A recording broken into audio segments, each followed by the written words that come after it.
아멘. 할렐루야. 이 아침 우리 하나님의 크신 은혜가 여러분 심령 안에 충만하게 임하시기를 간절히 기원합니다.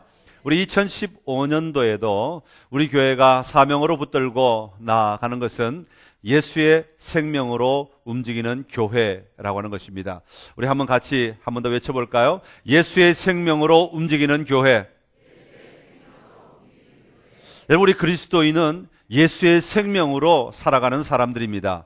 내 안에 있는 예수 그리스도의 생명이 드러나서 나를 움직이게 하고, 나로 하여금 사고하게 하고, 나로 하여금 행동하게 하고, 나로 하여금 결단하게 하고, 나로 하여금 전진하게 만들어주는 힘의 근원이 되어야 하는 것입니다. 그래서 우리 교회가 예수 그리스도의 생명으로 움직이는 교회라고 하는 이 사명을 가지고 나아감으로 말미암아 교회에 나오는 모든 성도들이 예수의 생명을 누리는 은혜가 있게 되기를 간절히 기원합니다. 그저 헛되이 왔다가 돌아가는 자들이 아니라, 그저 앉아만 있다가 돌아가는 자들이 아니라, 교회 와서 예수님을 만나고 예수님의 생명을 내가 소유함으로 말미암아 내 삶의 자리에서 담대함과 강력함으로 살아갈 수 있는 성도가 되는 것이죠. 또한 내 안에 예수의 생명의 흐름으로 말미암아 예수님을 알지 못하는 자들에게 예수님의 생명을 흘려보낼 수 있는 자가 되어야 합니다. 그래서 우리 교회가 그렇게 되도록 하기 위해 예수의 생명이 움직이는 교회라고 하는 사명을 가지고 나아갈 때 우리 모두가 다 한 마음으로 한 뜻으로 이 사명을 이루기 위해 또 수고하고 애쓰고 헌신하는 복된 삶이 우리 모두의 삶이 될 수 있기를 간절히 기원합니다. 우리 말씀 카드 다 가지고 계시죠? 한번 보시기 바랍니다.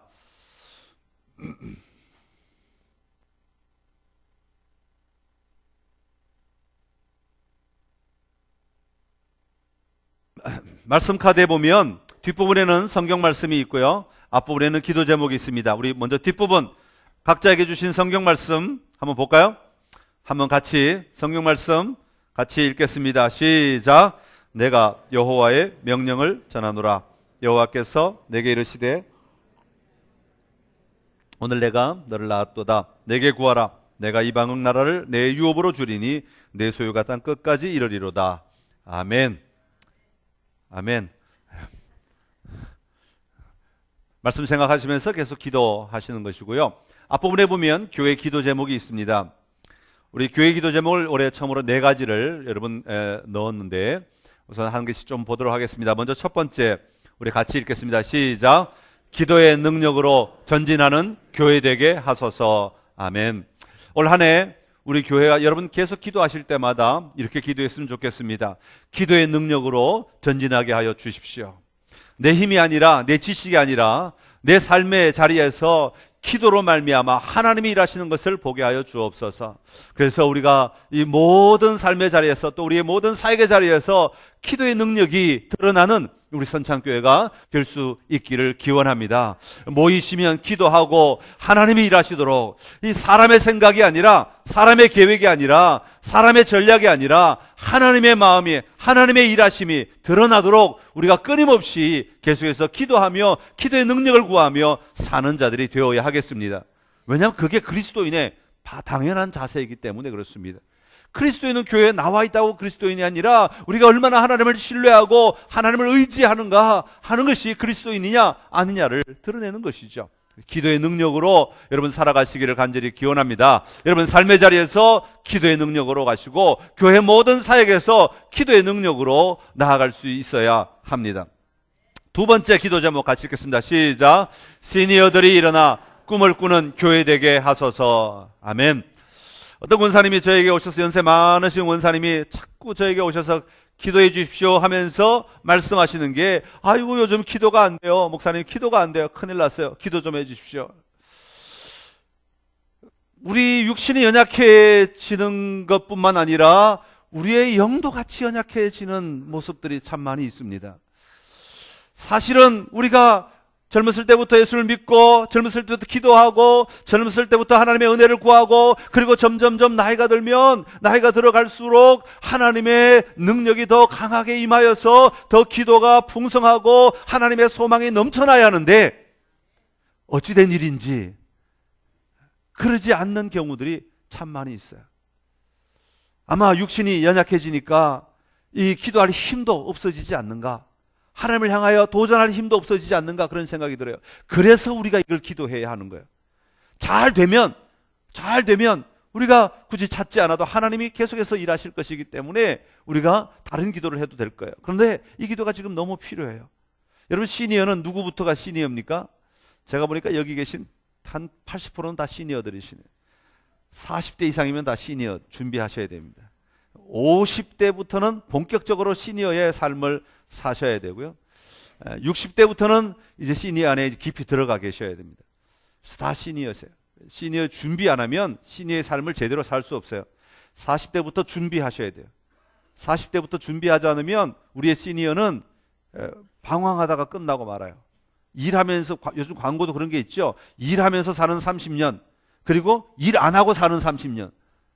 준비 안 하면, 일할 수 있을 때 준비 안 하면 일 안 하고 살아가야 될 30년을 어떻게 살아야 될지 모른다는 거예요. 영적으로는 더 그렇습니다. 그래서 시니어의 삶에, 영적인 삶에는 이 준비가 굉장히 필요합니다. 우리가 잘 아는 요엘서 2장 28절, 그 후에 내가 내 영을 만민에게 부어주리니 너희 자녀들이 장래일을 말할 것이며 너희 늙은이는 꿈을 꾸며 너희 젊은이는 이상을 볼 것이며, 성경 그렇게 말하고 있습니다. 주의 성령이 나에게 임하시면, 주의 성령이 나에게 임하시면, 주의 성령이 나와 함께 하시면, 주의 성령의 권능에 내 안에 충만하시면 너희 늙은이는 꿈을 꾸게 될 것이다. 하나님 나라의 꿈을 꾸고 하나님 나라의 꿈을 꾼다는 것은 무슨 이야기입니까? 더 큰 소망으로 살아가는 겁니다. 하나님을 더 신뢰하며 살아가는 겁니다. 하나님을 더 의지하며 살아가는 겁니다. 하나님 앞에 더 무릎 꿇는 삶을 사는 겁니다. 하나님 앞에 모든 것을 더 맡기며 사는 겁니다. 그런데 그러지 않아요. 나이가 들어갈수록 자꾸 내 자신만을 바라봐요.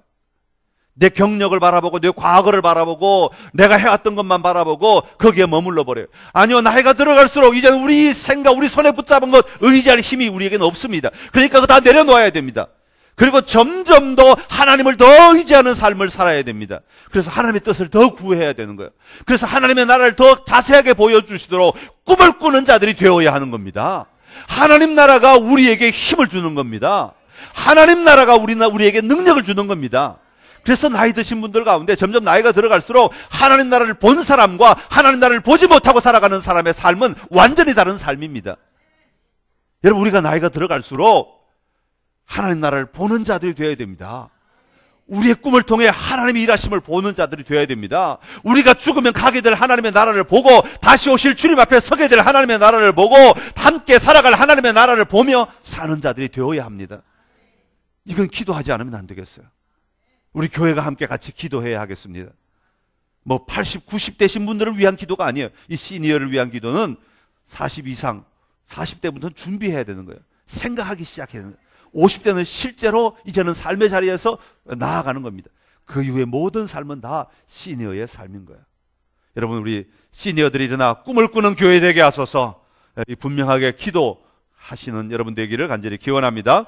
자, 세 번째 기도 제목 같이 읽겠습니다. 시작. 자녀들이 하나님을 만나고 누리는 교회 되게 하소서. 여러분, 옛날에는 교회가 아이들에게 재밌는 것을 참 많이 줬습니다. 교회 오면 게임하고, 교회 오면 신기한 거 많이 보고, 뭐 슬라이드, 영사기 뭐 이런 거, 과자도 많이 주고, 교회 오면 밖에서 과자 잘 못 사 먹었는데 간식으로 교회에서 주기도 하고, 뭐 이런 것들이 많아요. 그래서 교회가 그런 것 때문에 아이들이 몰려왔었어요. 그리고는 그것을 기회로 복음을 전했죠. 그런데 요즘에는 교회가 이게 아무리 좋은 걸 줘도 세상보다 못해요. 집에 더 좋은 거 가졌어. 스마트폰 하나면 다 해결되는데 뭐 교회 스마트폰보다 더 좋은 게 뭐가 있겠어요.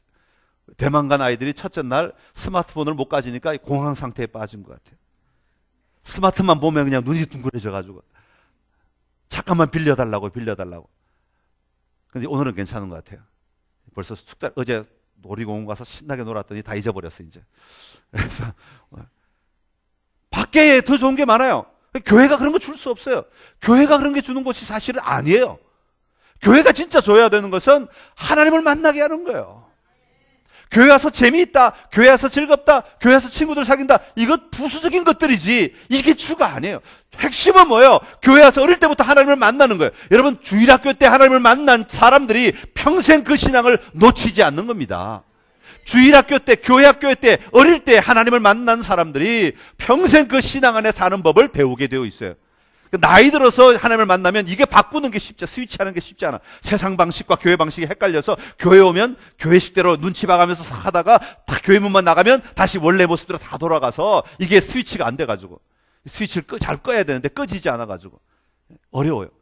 그래서 어릴 때 우리 교회 나온 아이들 얼마나 귀한 영혼인지 몰라요. 그들이 어릴 때부터 하나님을 만나고 하나님을 누리고 예수님을 고백하고 성령 하나님과 살아가는 아이들이 되도록 우리 모두가 다 기도해야 할 줄로 믿습니다. 그래서 자녀들이 하나님을 만나고 누리도록 우리가 계속해서 기도합시다. 그리고 네 번째 같이 읽겠습니다. 시작. 가정이 세워져 함께 기쁨을 나누는 교회 되게 하소서. 아멘. 우리 가정이 잘 서야 합니다. 가정이 어떤 방법으로 현재 모습이 있든지 현재 자리에서 하나님 안에서 하나님의 뜻을 구하며 잘 나가는 가정이 되어야 합니다. 가정이 하나 되고 또 한 뜻으로 하나님을 바라보고 또 함께 믿음을 나누고 함께 같은 방향으로 전진하고 함께 자녀들을 세워가고 함께 꿈을 꾸고 함께 소망을 가지고 이 모든 것들이 이 가정 안에서 일어나야 합니다. 지금까지 어떠한 모습이었든지 이제부터 우리가 가정을 세워나가야겠다는 이 분명한 확신을 가지고 여러분 기도하며 나아가십시오. 그리고 다른 가정들도 그렇게 되도록 기도하십시오. 가정의 모습이 어떠한가는 더 이상 중요하지 않습니다. 이제부터 이 믿음 위에 세워가는 것이 중요합니다. 여러분 모든 과거들을 다 내려놓고 이제부터 하나님 앞에서 가정들을 세워가는 은혜가 있기를 바랍니다. 이것을 기도하는 이유는 뭐냐 하면 가정을 자꾸 생각하는 것이죠. 가정이 중요하다. 가정이 중요하다는 것을 기도할 때마다 기억하는 겁니다. 그리고 기도할 때마다 고백하는 겁니다. 그리고 기도할 때마다 하나님의 지혜를 구하는 겁니다. 어떻게 해야 이 가정이 잘 세워질 수 있습니까? 하나님이 내 마음 안에 양보하라고 하면 양보하고 내 마음 안에 섬기라고 하면 섬기고 내 마음 안에 하나님의 마음을 가지고 기도하라고 하면 기도하고 하나님의 마음에 주실 대로 도전하라고 하면 도전하고 그렇게 세워가는 겁니다. 이것을 기도해야 됩니다. 기도하지 않고 우리의 이성으로만 하면 아주 얇은 수준에서 가정이 세워지고 맙니다. 깊이 있는 가정, 믿음에 든든히 세워지는 가정이 될 수 있기를 간절히 기원합니다. 자, 우리 네 가지 기도 제목 같이 기도하는 마음으로 한 번 더 읽겠습니다. 기도 제목 좀 보여주세요. 시작.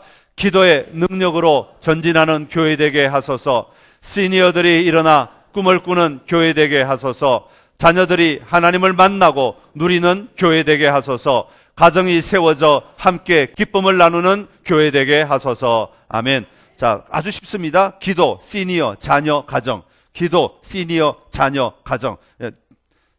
단어만 알면 우리가 다 기도할 수 있죠. 무슨 내용인지 다 아시니까. 그래서 기도, 시니어, 자녀, 가정. 이 네 가지 기도 제목. 아침에 여러분이 기도하실 때 이것을 같이 넣어서 기도하시고요. 식사 시간에 잠깐이지만 여러분이 이 기도 제목을 같이 넣어서 기도하시고 또 길을 다니시면서 주변 환경을 볼 때마다 하나님 기도, 시니어, 가정, 자녀, 가정 우리 기도하시고요. 저녁에 잠자리 들기 전에 우리 가정을 돌아보면서 다시 한번 기도하시고 그래서 하루 종일 이 마음을 가지고 우리가 같이 기도할 때 하나님께서 회복시키시고 자유케 하시고 또 놀라운 일을 행하실 놀라운 것을 기대하면서 나아가는 우리의 삶이 될 수 있기를 간절히 기원합니다.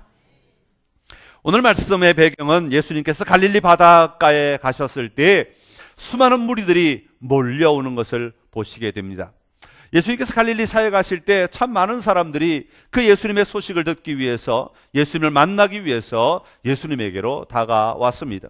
특별히 이날은 하루 종일 사람들이 예수님의 말씀을 들으면서 아무것도 먹지 못하여서 심히 배가 고플 때였습니다. 그때 예수님은 그들을 보셨습니다. 2절에 보니까 큰 무리가 따르니 이는 병자들에게 행하시는 표적을 보았음이라 그렇게 말하고 있습니다. 여기서 표적이라고 하는 것은 기적이라는 말과는 좀 다른 말입니다. 예수님을 따르는 큰 무리들은 단순히 기적만을 보기 위해 온 것이 아니라 그 기적을 통하여 예수님이 행하시는 그 기적을 통하여 예수님이 누구신가 하는 것을 보기를 원했다는 말입니다. 다시 말하면 이 표적이라는 말은 사인과 같은 것이죠. 그래서 그 일 자체도 중요하지만 그 일을 통하여서 예수님이 누구신가를 사인으로 보여주시는 것, 그것을 보고 싶고 알고 싶어서 모였다고 오늘 이 요한복음의 저자인 요한은 자기의 관점을 가지고 그렇게 설명하고 있습니다.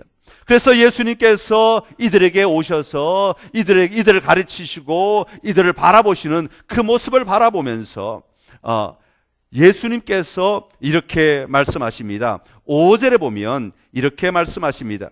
예수께서 눈을 들어 큰 무리가 자기에게로 오는 것을 보시고 빌립에게 이르시되 우리가 어디서 떡을 사서 이 사람들을 먹이겠느냐? 그렇게 질문합니다. 우리가 어디서 떡을 사서 이 많은 사람들을 먹이겠느냐? 이 질문을 좀 다른 말로 바꾸면 우리가 어떻게 이 많은 사람들에게 떡을 먹일 수 있겠느냐라고 하는 질문과 같은 것입니다.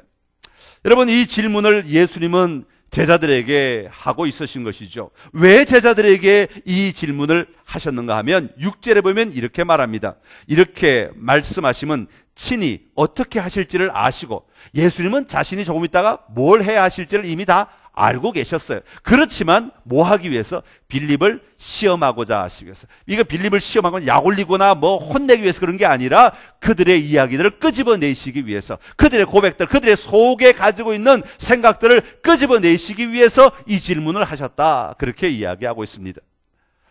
예수님은 우리가 어디서 떡을 사서 이 사람들을 먹이겠느냐? 그럴 때 가장 먼저 누가 대답합니까? 빌립이 대답을 합니다. 빌립이 뭐라고 대답을 합니까? 빌립이 7절에 보니까 이렇게 말합니다. 각 사람으로 조금씩 받게 할지라도 200데나리온의 떡이 부족하리이다, 그렇게 말합니다. 각 사람이 조금씩 받는다고 할 때 이 조금씩이라고 하는 말의 의미는 한 입 겨우 조금씩 떼어가지고 입에 목구멍에 쏙 집어넣어주는 정도, 아주 작은 정도. 지금 이 사람들은 배가 고픈 사람들인데 여러분 이거 조금 떼어갖고 입에 쏙쏙쏙 넣어주는 그 정도 가지고 되겠습니까? 그런데 그렇게 한 입 겨우 넣어주는 데만도 얼마가 든다고요? 200데나리온이 든대요. 200데나리온은 어느 정도의 가치가 있는가 하면 장정이 하루에 일해서 버는 돈이 1데나리온이에요. 200데나리온은 200일을 벌어야 이 많은 사람들을 겨우 입속에 그냥 여기 빵 조각이다 하고 이렇게 요 빵 맛이나 봐라고 넣어줄 수 있는 양이라는 것이죠. 그러니까 제대로 먹으려면, 배부르게 먹으려면, 그 하루의 허기를 다 때우려면 요거 갖고 되겠습니까? 한 뭉텅씩 빵을 줘야 되는데 그러려면 600데나리온, 800데나리온, 1000데나리온 엄청난 돈이 필요할 것이다 하는 것이죠. 여러분, 이 빌립은 예수님의 질문에 그 해답에 대하여 뭐라고 대답했는가 하니까 어쨌거나 돈으로 이 문제를 해결할 수 있습니다 라고 하는 자신 속에 있는 생각을 끄집어내 표현하고 있는 겁니다. 물론 빌립이 돈으로 계산하기는 했지만 그 돈 속에는 이미 부정적인 대답도 함께 가지고 있습니다. 떡이 부족하리이다. 다 절대로 먹일 수 없습니다. 이 돈 가지고는 안 되는 것 같습니다 라고 하는 것을 이야기하고 있는 것이죠. 예수님은 어떻게 이 사람들을 다 먹일 수 있겠느냐? 이 사람의 곤고함, 이 사람의 궁핍함, 이 사람의 간절함, 이 사람들의 사모함을 예수님은 이미 보고 계시는 것입니다. 그리고는 제자들에게 말씀하시기를 너희들이 어떻게 이 사람들의 곤고함을 채울 수 있겠는가? 이 사람들의 갈급한 영혼들을 채울 수 있겠는가? 하루 종일 나를 따라다니고 내가 가는 곳마다 따라다닐 수밖에 없는, 나를 쫓아와서 무언가를 해답을 찾기를 원하는 이들에게 어떻게 해답을 줄 수 있겠느냐? 어떻게 이들에게 참된 해답을 줄 수 있겠느냐? 묻고 있는 거죠. 그럴 때 빌립이 돈으로 할 수 있습니다. 자기 속에 있는 생각, 자기 속에 있는 가치, 자기 속에 늘 주장하고 생각했던 것들이 먼저 튀어나오는 거죠. 돈으로 할 수 있지 않겠습니까? 여러분, 그런데 돈은요, 오늘 우리 삶에도 여전히 우리가 주장하고 있는, 빌립과 같이 주장하고 있는 조건 가운데 하나가 바로 돈이죠. 그런데 돈은 여러분 써보시면 아시지만 돈은 내가 만 원만 있으면 정말 행복하겠다. 만 원 주어지면 지갑이 커져버려요. 그래서 만 원 갖고는 모자랍니다. 그래서 우리는 2만 원이 있으면 좋겠다라고 꿈을 꾸게 되죠. 2만 원이 생기면 또 지갑이 더 커져버려서 2만 원을 담아도 여전히 자리가 남아있어요. 그래서 돈이 더 있었으면 좋겠다. 여러분, 밥을 먹으면 자기 정량만 먹다가 너무 맛있어, 조금 더 먹었으면 좋겠다 하고 먹으면 위가 커지죠. 그 다음에 또 그만큼을 어제만큼 먹으면 또 커지고, 계속 그거와 똑같은 것 같아요. 아무리 있어도 그게 진정한 해답이 되지 못한다고 하는 것입니다. 그 옆에 있던 안드레가 이제는 대답을 합니다. 8절에 보니까 시몬의 형제 안드레가 예수께 여짜오되 대답을 하는 장면이 있습니다. 뭐라고 말합니까? 9절에 보니까 여기 한 아이가 있어 보리떡 5개와 물고기 2마리를 가지고 있습니다. 그렇게 이야기합니다. 이걸 좀 다 바꿔 이야기하면 이렇습니다. 여기에 보리떡 5개와 물고기 2마리를 가진 한 아이가 있습니다. 그렇게 얘기하는 거죠. 지금 안드레는 어떤 사람을 찾고 있습니까? 손에 무언가 먹을 것을 들고 있는 사람을 열심히 찾아봤는데 그 중에 아무도 손에 먹을 거 들고 있는 사람이 없는데 눈에 한 명 딱 띄는 사람이 있습니다. 그것이 비록 아이였지만, 그 손에 비록 작은 것이었지만 그 손에 먹을 것이 들려져 있는 한 사람, 한 아이를 발견하고 그 아이를 예수님께 이야기하고 있는 것이죠.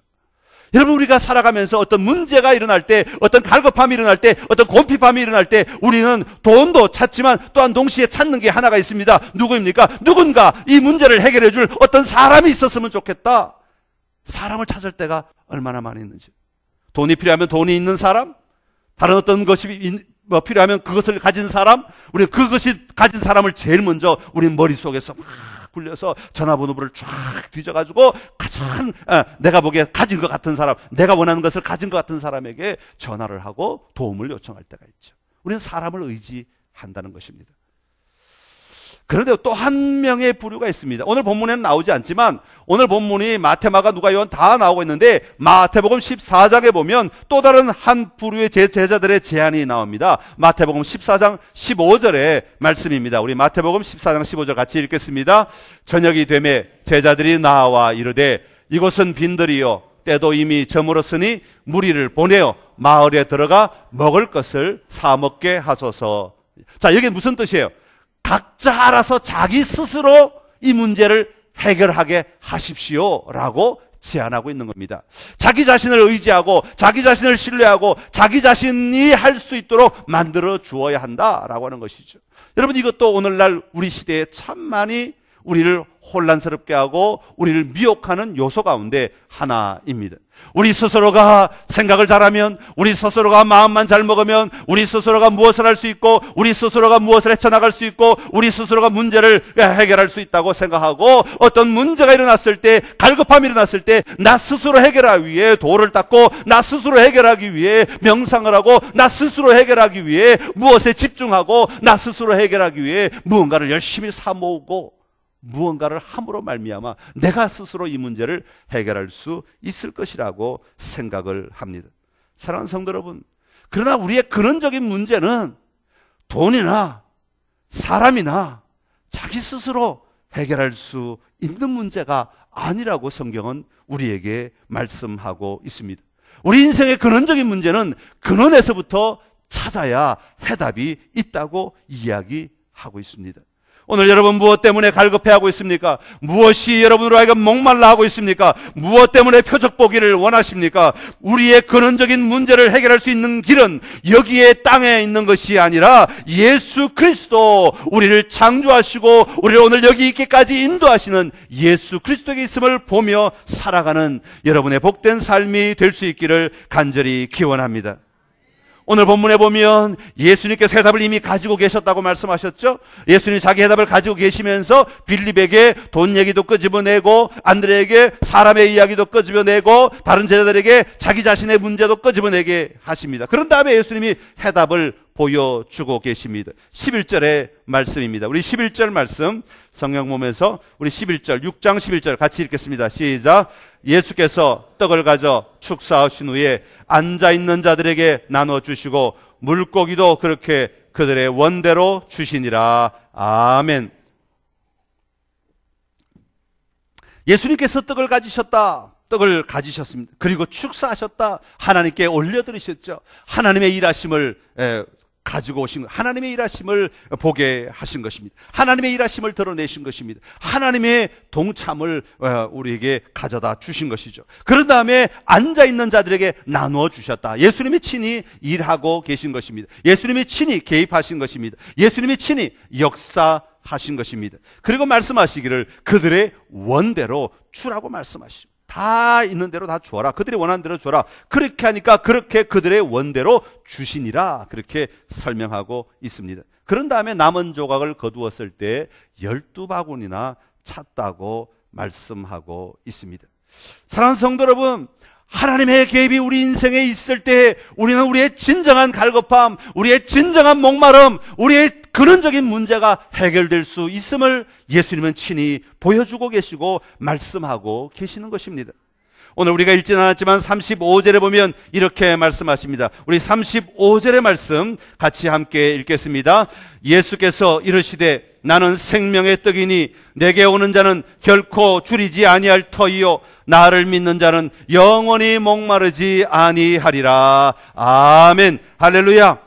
나는 생명의 떡이니 내게 오는 자는 결코 줄이지 않을 것이다. 그럼 우리가 예수님을 맨날 이렇게 먹어야 됩니까? 아니요. 예수님을 믿는 것이 예수님의 생명의 떡을 먹는 것이라고 말씀하고 있습니다. 예수님을 믿을 때 우리가 영원토록 목마르지 않게 될 것이라고 우리에게 말씀하고 있는 것이죠. 사람들은 돈으로 찾고 사람으로 찾고 또 다른 것으로 찾을지 모르지만 예수님은 나를 믿을 때 거기에서부터 문제가 해결되고 생명의 삶이 시작된다고 이야기하고 있는 것입니다. 현실의 삶 속에서 갈급해하고 목말라 하는 사람들에게 예수님은 친히 말씀하십니다. 내가 곧 생명의 떡이다 말씀하십니다. 여러분, 광야에서 배고프다고 아우성치는 이스라엘 백성들을 향하여 하나님은 만나를 내려주셨습니다. 모세를 통하여 내려주신 만나는 잠시만을 위한 것이었습니다. 그 만나는 24시간을 위한 것이었습니다. 그 만나는 아침에 해가 떠서 해가 질 때까지만 유효한 것이었습니다. 그러나 예수님이 주시는 생명의 떡은 하루만을 위한 것이 아니고 24시간만을 위한 것이 아니고 우리의 눈이 떠 있을 때부터 눈이 감기기 전날까지만을 위한 것이 아니라 영원한 것을, 영원한 나를 위한 것이라고 분명히 성경은 말씀하고 있습니다. 예수님이 주시는 생명의 떡은 영원한 생명을 공급하는 것입니다. 만나는 그날 거두지 못하면 썩어버리고 맙니다. 그러나 예수님이 주시는 것은 영원히 목마르지도 않고 영원히 줄이지도 않는다고 성경은 말씀하고 있습니다. 만나는 일시적인 육체를 유지시켜 주지만 예수님은 우리에게 영원한 생명을 공급하심으로 말미암아 그 생명으로 오늘 우리가 건강하게 살아갈 수 있도록 만들어 주신다고 약속하고 있습니다. 사랑하는 성도 여러분, 오늘 있다 내일이면 사라지는 만나가 아니라 오늘 우리에게 영원한 생명의 떡을 공급해 주시는 예수님을 향하여 눈을 들고 살아가는, 그 예수님을 받아들이고 그 예수님을 믿고 살아가는 놀라운 은혜가 여러분 모두에게 충만하시기를 간절히 기원합니다. 생명의 떡이신 예수님을 만나십시오. 그리고 예수님이 주신 떡을 먹어야 하는 것입니다. 여러분, 먹는다는 것은 무엇입니까? 먹는다는 것은 나의 죄를 위해 십자가 위에서 그 살과 그 피를 다 찢기시고 흘려주신 것을 믿는 것입니다. 그로 말미암아 내 죄가 사해졌음을 믿는 것입니다. 내 온 몸으로 믿고 온 삶으로 믿고 온 믿음으로 믿고 온 모든 관계 속에서 그것을 분명히 믿으며 살아가는 것입니다. 그래서 56절에 보면 생명이신 예수님과 연합한다 하는 말을 하고 있습니다. 그래서 예수님과 언제나 함께 살아가는 삶을 이야기합니다. 생명이신 예수님을 말미암아 영혼의 참된 만족을 누리며 살아가는 자가 되어야 하는 것입니다. 29절에 요한복음 6장 29절에 이렇게 말합니다. 예수께서 대답하여 이르시되 하나님께서 보내신 이를 믿는 것이 하나님의 일이니라. 아멘. 우리 40절 말씀 한번 볼까요? 40절 같이 읽겠습니다. 시작. 내 아버지의 뜻은 아들을 보고 믿는 자마다 영생을 얻는 이것이니 마지막 날에 내가 이를 다시 살리리라 하시니라. 아멘. 아멘. 우리 53절 말씀 같이 읽겠습니다. 시작. 예수께서 이르시되 내가 진실로 너희에게 이르노니 인자의 살을 먹지 아니하고 인자의 피를 마시지 아니하면 너희 속에 생명이 없느니라. 54절. 내 살을 먹고 내 피를 마시는 자는 영생을 가졌고 마지막 날에 내가 그를 다시 살리리니. 아멘. 할렐루야. 오늘 이 시간 여러분을 주님의 식탁으로 다시 한번 초대합니다. 영원한 생명의 양식이신 예수 그리스도를 믿음으로 먹고 마시는 그 자리에 여러분들을 초대합니다. 주님이 우리에게 허락하신 성찬은 단순히 기념하기 위한 것만이 아닙니다. 우리를 위하여 상하고 찢긴 주님의 살과 그 귀하신 몸에서 남김없이 흘린 피를 회상하고 우리의 삶 속에 재현하는 현장으로서 그 감격을 붙잡아야 합니다.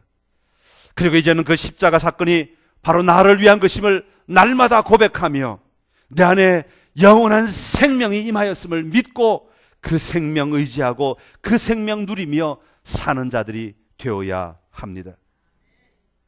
내 모든 신경에, 내 모든 혈관에, 내 모든 삶의 자리에 예수 그리스도께서 움직이고 계시고, 예수 그리스도께서 흐르고 계시고, 예수 그리스도께서 인도하고 계시고, 예수 그리스도께서 역사하고 계심을 보며 살아가는 자들이 되어야 합니다.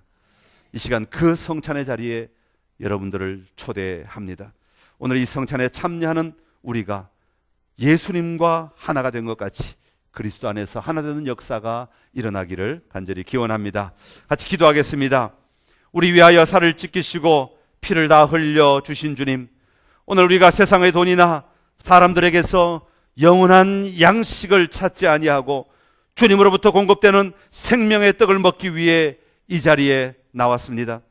이 귀한 성례전에 임하셔서 우리의 온몸과 삶이 예수님의 살과 피를 경험하는 놀라운 은혜를 베풀어 주시옵소서. 그리하여 주님의 마음을 가지게 하시고 주님의 기쁨을 누리게 하시며 주님의 용서를 누리며 승리하게 하여 주시옵소서. 이 시간 생명의 떡을 먹음으로, 생명의 잔을 마심으로 우리 안에 일하고 계시는 그 예수 그리스도를 온전히 누리며 영원한 삶을 살게 하여 주시옵소서. 예수님의 이름으로 기도드리옵나이다. 아멘. 주님께서 잡히시던 밤이었습니다. 우리 주님은 사랑하는 제자들과 마지막 유월절 식사를 하셨습니다. 그때 떡을 들어 축사하셨습니다. 그리고 그 떡을 떼시면서 말씀하십니다. 이것은 너희를 위하여 상하고 찢긴 내 몸이다. 받으라, 먹으라. 우리 주님 명령하셨습니다. 우리 주님은 식후에 잔을 들어 축사하셨습니다. 그리고 그 잔을 사랑하는 제자들에게 나누어 주시면서 말씀하십니다. 이것은 너희를 위하여 흘리는 내 피다. 너희와 나 사이에 맺어진 새 언약의 피다. 받으라, 마시라. 주님 명령하셨습니다. 이제 주님의 떡과 잔을 받으시고 나를 위하여 나에게 영원한 생명을 주시기 위해 상하고 찢기신 주님의 몸을 깊이 기억하십시오. 그리고 내가 믿음으로 그 주님을 내 삶 가운데 모셔드림으로 말미암아 이제는 내 삶에도 영원한 생명이 있음을 기억하고 그 생명을 내가 누리기를 원합니다. 그 생명으로 살아가겠습니다. 결단하는 고백이 이 성찬의 자리에 있기를 간절히 기원합니다. 이 시간 조그만 한 조각의 떡을 먹고 한 잔의 포도주를 마시는 것으로 끝나는 것이 아닙니다. 이것은 나의 고백이요, 이것은 나의 헌신이요, 이것은 나의 결단의 시간입니다. 내 속에 흐르고 있는 예수의 생명을 내가 이제는 드러내며 살겠습니다. 내 속에 흐르고 있는 예수의 생명을 내가 이제는 누리며 살아가겠습니다. 결단하며 고백하며 나아가는 여러분 모두가 되기를 간절히 기원합니다.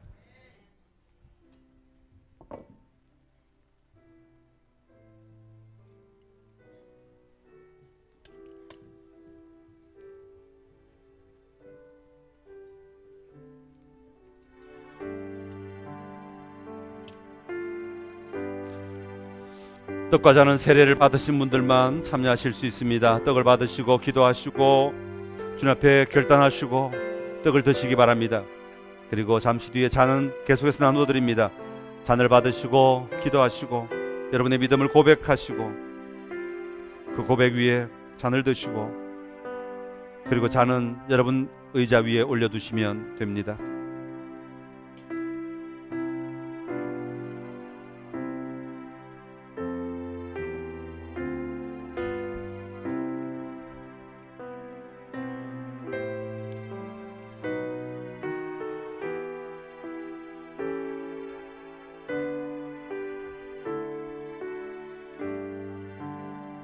생명의 떡이신 예수님을 기억하십시오.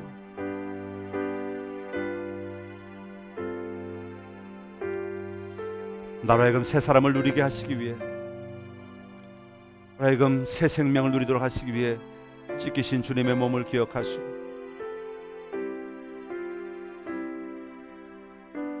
그 주님의 사랑을 기억하시고 나아가십시오.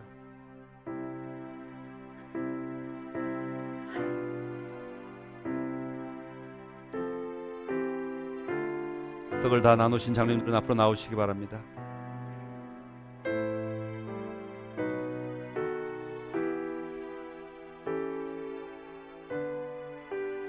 아직 받지 못하신 분들은 손을 들어 표해 주시기 바랍니다.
기도하겠습니다.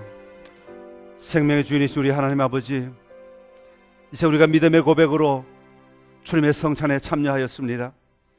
주님이 초청하셔서 내 살과 내 피를 먹고 마시라고 말씀하셨는데 믿음으로 그 자리에 동참하였사오니 하나님, 이 시간 우리에게 주신 영원한 생명, 영원한 삶 놓치지 아니하고 그 삶에 합당한 삶을 살아가는 선창의 모든 가족들이 되게 하여 주시옵소서. 이 삶의 자리에 언제나 하나님을 누리게 하시고 하나님을 기뻐하게 하시며 그 하나님의 삶 안에서 풍성함을 누리는 복된 삶이 우리 안에 넘쳐나게 하여 주옵소서. 예수님의 이름으로 기도드리옵나이다. 아멘.